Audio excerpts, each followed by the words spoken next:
우리는 가끔씩 먹고 싶은 음식이 생각이 날 때가 있습니다. 물론 그냥 먹고 싶어서 생각이 나는 경우도 있습니다. 저녁이 되면 치킨이 땡기는 우리 아이들, 저녁만 되면 피자를 먹어야 되는 우리 아이들, 그저 음식을 먹고 싶어 하는 것이죠. 그런데 때때로 우리 몸이 음식을 요구하는 경우가 있습니다. 우리 몸에 필요한 미네랄이, 비타민이 부족한 경우 특정한 음식이 이제 먹고 싶어지는 경우들이 있다고 합니다. 이처럼 우리 삶 속에서도, 우리 몸이 그렇듯이 우리 삶 속에서도 무언가가 결핍되어지면 그 무언가를 채우기 위해서 우리는 노력합니다. 사랑을 받지 못했다고 생각하는 사람들은 사랑을 받기 위해서 노력하죠. 물질이 부족한 사람들은 물질을 채우기 위해서 노력합니다. 그런데 이렇게 노력하는 것에 대해서는 별 큰 문제가 되지 않습니다. 진짜 큰 문제는 우리가 무엇이 결핍되어 있는지 모를 때 그것이 큰 문제입니다. 여러분, 우리의 몸이 필요한 그 영양소들, 미네랄과 비타민들이 공급되어지지 않을 때 우리는 신체가 질병에 노출되게 됩니다. 우리의 감정 속에 채워지지 않는 갈증들이 채워지지 않을 때 우리의 감정은 고장나게 됩니다. 이처럼 우리의 신앙 또한 우리가 무엇에 결핍되어 있는지 모를 때 우리는 잘못된 방향으로 걸어가게 됩니다. 오늘 본문은 자신에게 무엇이 결핍되어 있는지 정확하게 아는 한 사람, 바디메오라는 사람이 등장하고 있습니다. 또한 우리가 읽지는 않았지만 그 앞을 보게 되면 무엇에 결핍되어 있는지 모르는 제자들이 등장하고 있습니다. 이 두 인물들을 비교하면서 보여주고 있는 것이 있습니다. 예수님은 자신의 십자가를 지시기 위해 예루살렘으로 향하셨습니다. 그리고 마가복음에서는 특별히 이 예루살렘으로 가는 여정, 이 여정을 제자도를 가르쳐 주시는 여정으로 보여주고 있습니다. 사진을 보시게 되면, 지도를 보시게 되면 세 가지 갈래길이 나눠져 있을 것입니다. 이 세 가지 갈래길 중에 파란색 선으로 되어 있는 것이 이제 세 번째 예수님께서 가신 그 길입니다. 그런데 이 길을 가실 때 마가복음에서는 특별히 제자도가 무엇인지에 대해서 알려주고 계시다는 것이죠. 그런데 이 제자도를 이야기하시면서 마가복음에서는 아주 독특하게 그 시작 부분과 끝 부분에 맹인의 사건을 기록해 놓고 있습니다. 두 번째 PPT를 보게 되면 두 번째 사진에 보면 갈릴리 호수 위쪽에 벳세다라는 곳이 존재를 합니다. 마가복음 8장 22절에 가게 되면 벳세다에서 예수님께서 눈에 침을 뱉고 안수하여 주심으로 그 눈을 고쳐주는 사건이 등장하게 됩니다. 예루살렘으로 향하시면서 맹인과 같은 제자들에게 제자가 무엇인지에 대한 그 사건들을 알려주시며 그들이 맹인처럼 되지 않고 밝히 보는 사람들이 되길 원하는 모습을 그 안에 그려놓고 있는 것입니다. 실제로 예수님은 제자들을 가르치셨습니다. 그 과정에서 베드로는 주는 그리스도신이다 라는 신앙 고백을 남기기도 하였습니다. 변화산 사건을 통해서 놀랍게 변화되셨던 예수님의 모습을 보여주기도 하셨습니다. 또한 귀신 들린 자를 고치시며 이적을 베푸시는 모습도 보여주셨습니다. 또한 기도 외에는 이런 유의 능력이 나갈 수 없다라는 사실을 가르쳐 주시며 기도가 너무너무 중요하다는 사실도 말씀해 주셨습니다. 이렇게 예수님을 따라가는 삶, 제자도의 삶을 예수님은 실제로 친히 몸소 가르쳐 주셨던 것입니다. 그러나 아직도 제자들의 눈은 어둠에 가려져 있었습니다. 그들은 서로 누가 크냐라며 논쟁하였고 연약한 자들, 특별히 어린아이와 같은 자들이 예수님께 다가오는 것을 금하기도 하였습니다. 심지어 세베대의 아들인 야고보와 요한은 하나는 우편에, 하나는 좌편에 앉게 해달라는 청탁을 하나님 앞에 드리기도 하였습니다. 마가복음은 이 제자들의 모습을 통해 영적으로 맹인되었던 제자들의 모습을 보여주고 있습니다. 예수님은 그들의 실망스러운 태도에도 불구하고 그들의 눈이 온전하여져서 믿음으로 예수님을 바라보길 소망하였습니다. 그렇기 때문에 오늘 배경이 되는 여리고라는 도시에 제자들과 함께 들어가셨습니다. 예수님께서는 여리고로 특별히 들어가셨는데, 이 여리고는 구약 성경을 통해서 보게 되면 탐욕의 도성, 때로는 저주받은 도성으로 여겨집니다. 왜냐하면 여호수아의 전쟁을 통해서 무너진 도시가 바로 이 여리고였기 때문입니다. 하나님께서는 이 여리고를 무너뜨리셨을 때 아무것도 취하지 말라라고 이야기하셨습니다. 불태워서 하나님 앞에 올려드릴 것을 명했습니다. 그런데 우리가 너무나도 잘 아는 아간이 이곳에서 노략물 중에 탐내는 물건들을 3가지를 가지고 왔습니다. 첫 번째는 아름다운 신할의 외투 한 벌이었습니다. 신할산의 아름다운 외투 한 벌, 그리고 은 200세겔, 무게가 50세겔 되는 금덩이 하나. 이것을 어디에 감췄냐면 자신의 장막에 감춰 두었습니다. 이 아간의 탐심으로 인하여서 아간이 불순종함을 인하여서 이스라엘 백성들은 고통을 받았습니다. 아이성을 함락시키지 못하는 그런 고통스러움을 맛보았다는 것입니다. 그리고 이뿐만이 아니라 북이스라엘 왕이었던 아합은 자신의 탐욕을 위하여 정말 요충지였던 이 여리고를 다시 재건하게 됩니다.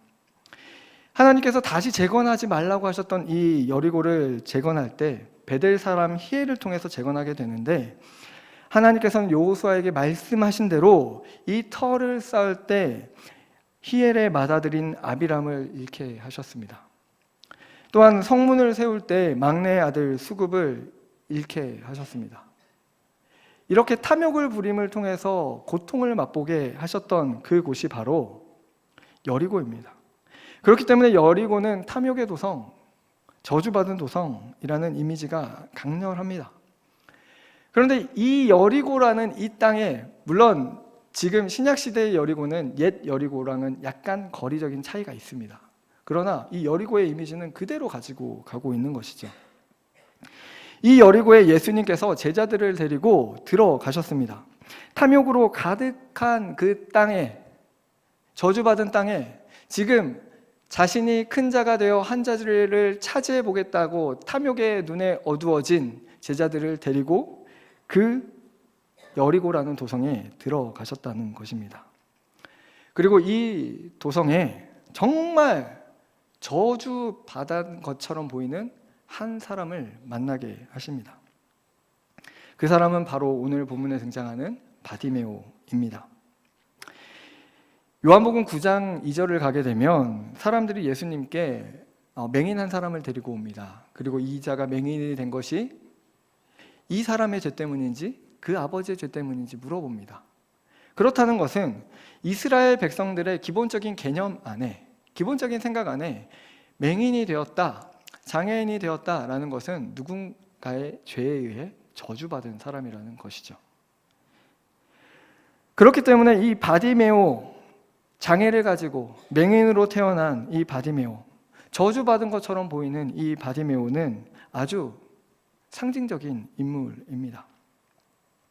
바디메오는 심지어 자신의 이름도 가지지 못했던 사람입니다. 바디메오라는 말은 아람어로 타마이의 아들이라는 뜻입니다.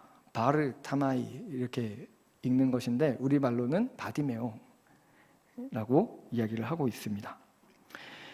자신의 이름도 없이 그저 디메오의 아들이라고 불렸던 이 사람, 누구의 죄에 인해서 그런지 모르지만 맹인으로 태어났던 그 사람, 본인의 죄인지 아버지의 죄 때문인지 의심하는 사람들이 그의 이름을 바디메오라고 불렀던 것입니다.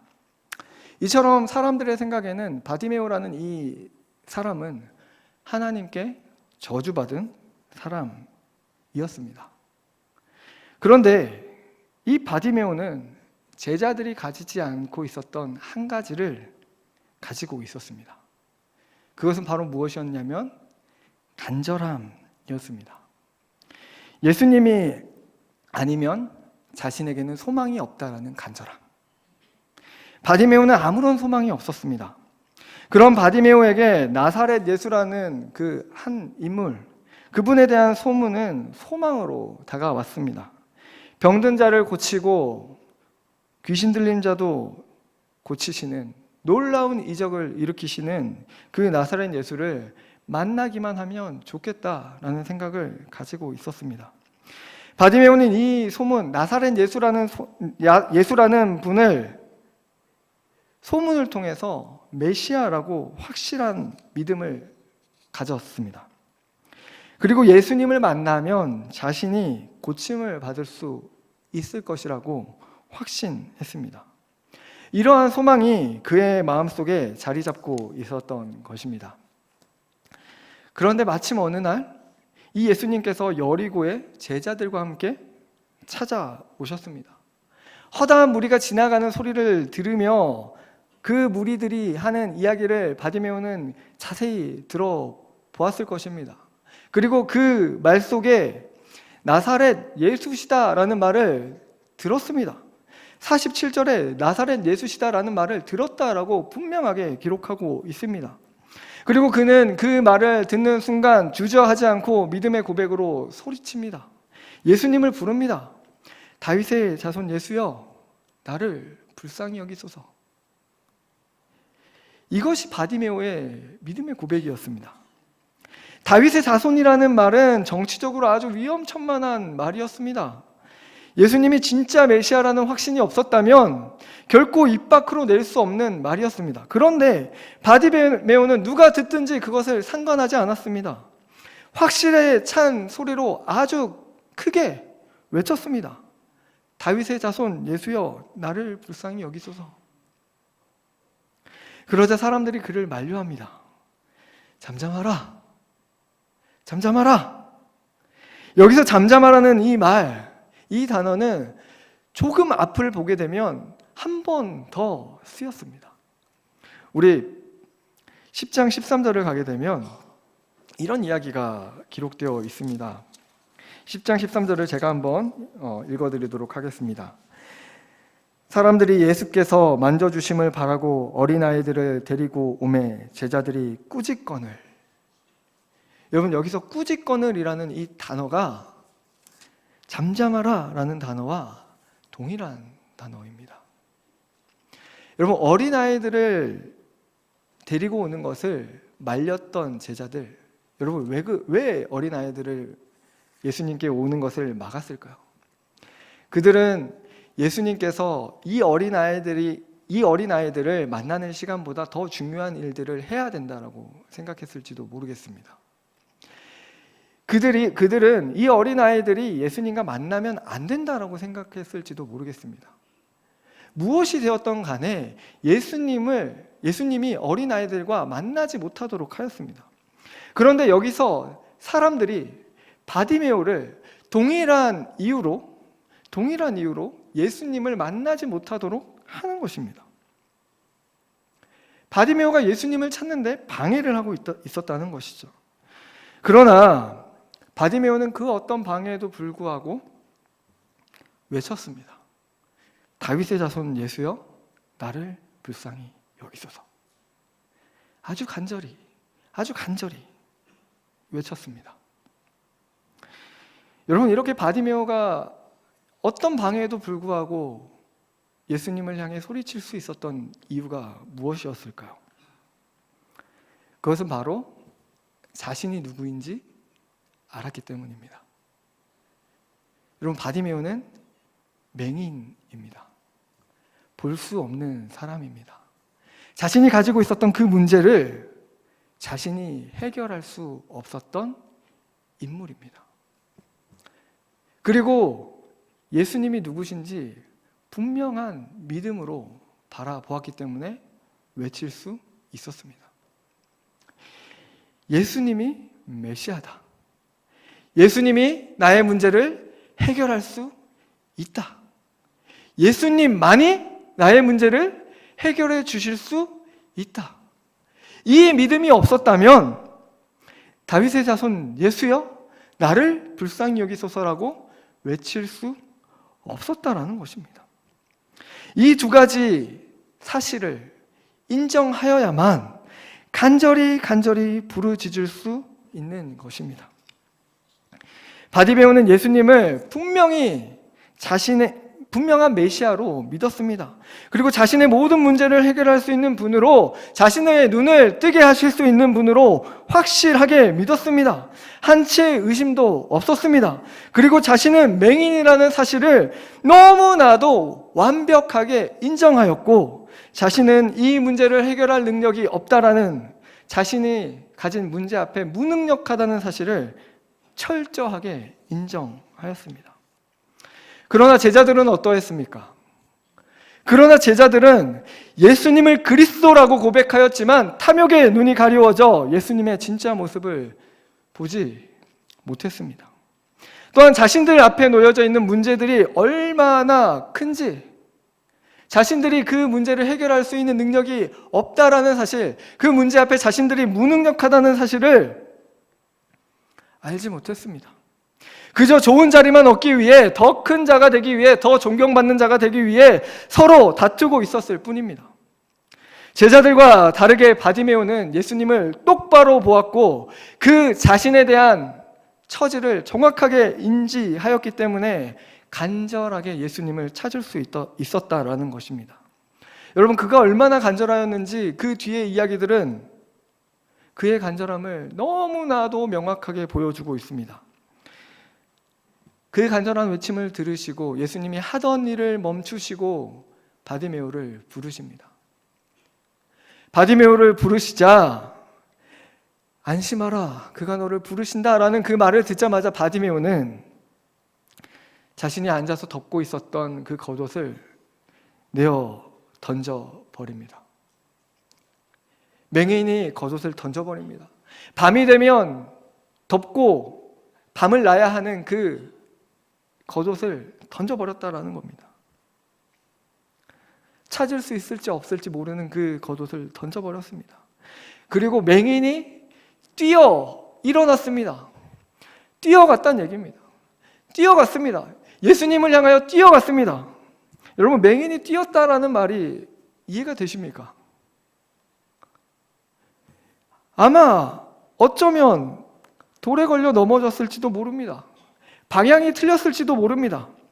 그러나 그토록 간절히 예수님을 만나고 싶었기에, 그런 간절함이 있었기에 바디메오는 뛰어갑니다. 여러분, 그러면 바디메오가 예수님을 찾아간 겁니까? 예수님이 바디메오를 찾아오신 겁니까? 바디메오는 자신이 예수님을 찾을 수 있는 능력이 전혀 없습니다. 바디메오가 예수님을, 이 장면은 바디메오가 예수님을 찾아간 것을 의미하는 것이 아니라 예수님이 볼 수 없는 바디메오를 찾아와 주신 것을 의미하고 있습니다. 여리고의 일부로 예수님께서 저주받았고 탐욕스러운 도시, 성읍인 이 여리고를 일부러 찾아와 주셔서 바디메오를 만나 주신 것입니다. 예수님께서는 바디메오를 찾아가셔서 이렇게 물어보십니다. 내게 무엇을 해주길 원하느냐? 여러분, 이 물음에 바디메오가 뭐라고 얘기할 수 있었겠습니까? 바디메오가 아름다운 미사오브들을 붙이며 이러이러하니 내 눈을 고쳐주십시오. 바디메오는 전혀 그런 얘기를 하지 않았습니다. 바디메오는 선생님이여, 보기를 원합니다. 아주 단순하게 단도직입적으로 보기 원합니다, 주님. 선생님, 보기 원합니다. 딱 이 한마디만 하였습니다. 바디메오의 이런 요청에 예수님은 놀라운 대답을 주십니다. 가라, 내 믿음이 너를 구원하였느니라. 보기를 원한다는 맹인의 믿음에 너를 구원하였다라는 대답을 주신 것입니다. 예수님은 바디메오의 믿음을 아셨고 그의 요청에 그가 요구하지 않았던 생명까지 그에게 허락해 주셨습니다. 그러자 사람들이 저주받았다고 생각했던 이 바디메오가 보게 되었고 그 길로 예수님을 따르는 제자가 되었습니다. 여러분, 누가 진짜 제자인 것처럼 보입니까?